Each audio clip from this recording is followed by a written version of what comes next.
how constitutional law and secured rights within said constitutional law attaches to commercial affairs.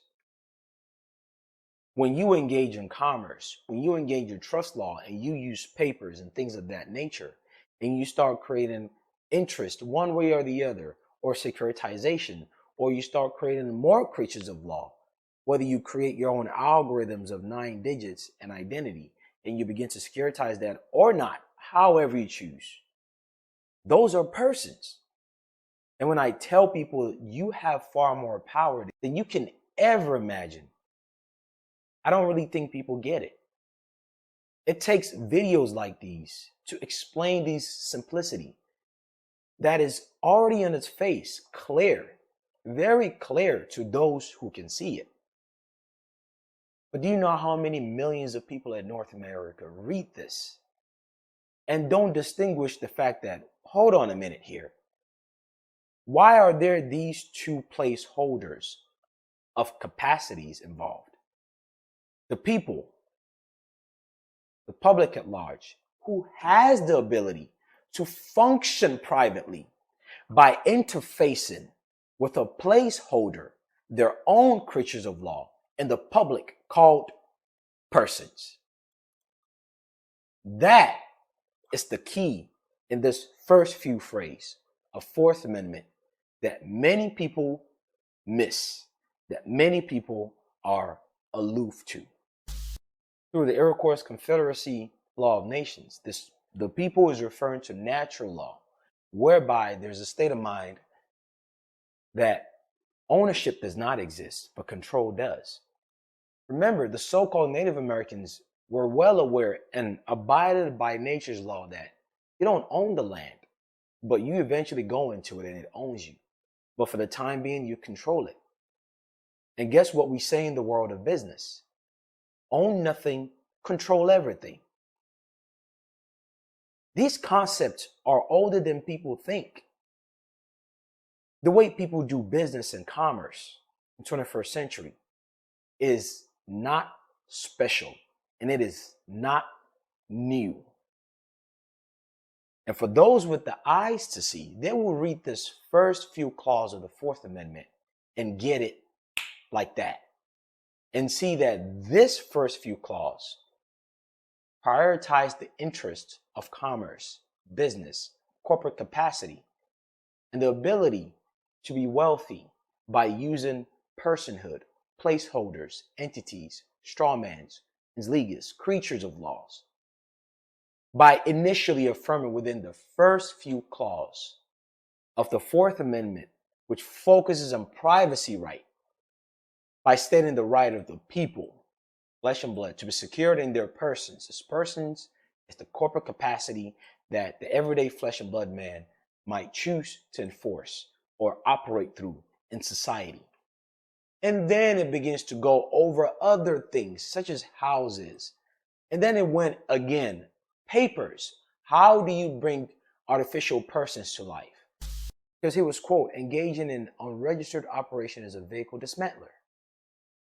Meaning Fourth Amendment triggered as the right of the people. Right there, rather than 14th. If he was registered, 14th Amendment would have applied.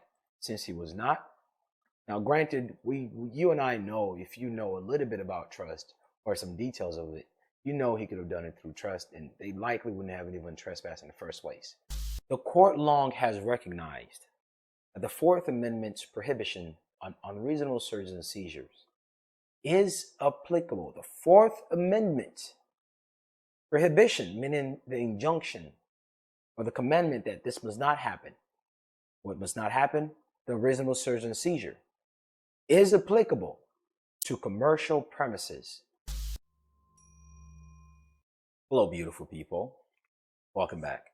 Growth is essential, no matter what we do. Growth is one of those things that we can never run away from.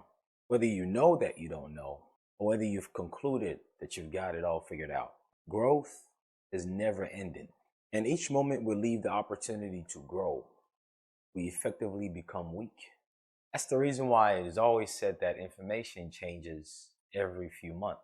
That information that's compounding does not wait for you to be aware that it is growing past the point of your current level of awareness. That's the reason why weakness has no need for your consent to sit in you, but toil does. The toil of due diligence, the toil of seeking substance, but without rushing it. Because sometimes when you seek something and you rush it, you end up being misled, which leads to regret and loss. The cost of strength and growth is toil. Cost of weakness, which is stagnation, is nothing. You want to become weak? Stay the way you are. That's the reason why theological texts make reference to death being synonymous with those who choose to remain the way they are.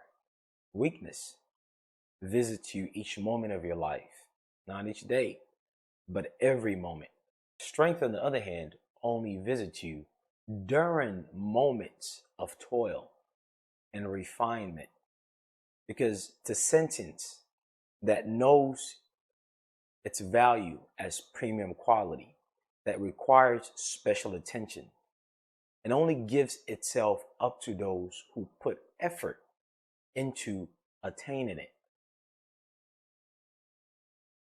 So strength only comes during those moments of toil performed in proper increments without unnecessary exhaustion. The concept behind person and the strength people derive from it by saying they are a natural person and therefore certain jurisdictions don't apply. That's a good state of mind. But look deeper into that and see that some portion of it actually benefits you beyond your current scope. The Fourth Amendment, security of persons, papers, and effects, where no search or seizures shall occur without warrant, backed by probable cause, an affidavit that is particular to the subject that's being searched or seized. The video was posted on YouTube regarding the summary of exceptions to Fourth Amendment and its applicability to certain types of properties, namely houses, cars, institutions, and that good old word, persons. If you pay very close attention to this thing called the Fourth Amendment, you see that it mentions the people, and then it mentions persons. If you pay very close attention to this thing called the Fourth Amendment, you see that it mentions the people, and then it mentions persons. If you pay very close attention to this thing called the Fourth Amendment, you see that it mentions the people, and then it mentions persons. Let me put you on game as to the secret behind Fourth Amendment and how it applies to commercial and business affairs. We've read the Fourth Amendment many times, but something tells me people don't pick this up. Listen to this. The right of the people to be secured in their persons. Just within this first introductory phrase, it distinguishes the people and persons, whereby it uses this term persons as something that can be possessed by the people. Forget all these other words. Look at this first few words and listen. When I say look with eyes that's not just the two attached to your brain sticking out of the skull. Look with discernment based on what you readily know. I'm not saying use any other external or foreign concept.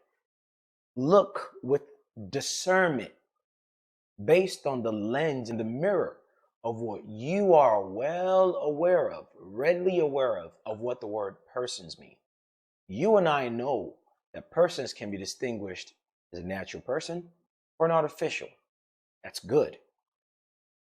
This is what I mean when I say information improves and compiles. And only toil of due diligence of what you readily know can strengthen what you know. Otherwise, with time, what you know is a detriment to you and actually makes you weak. So forget all these other words. Let's look at this first few phrases. The right of the people, that is one particular party, to be secured in their persons.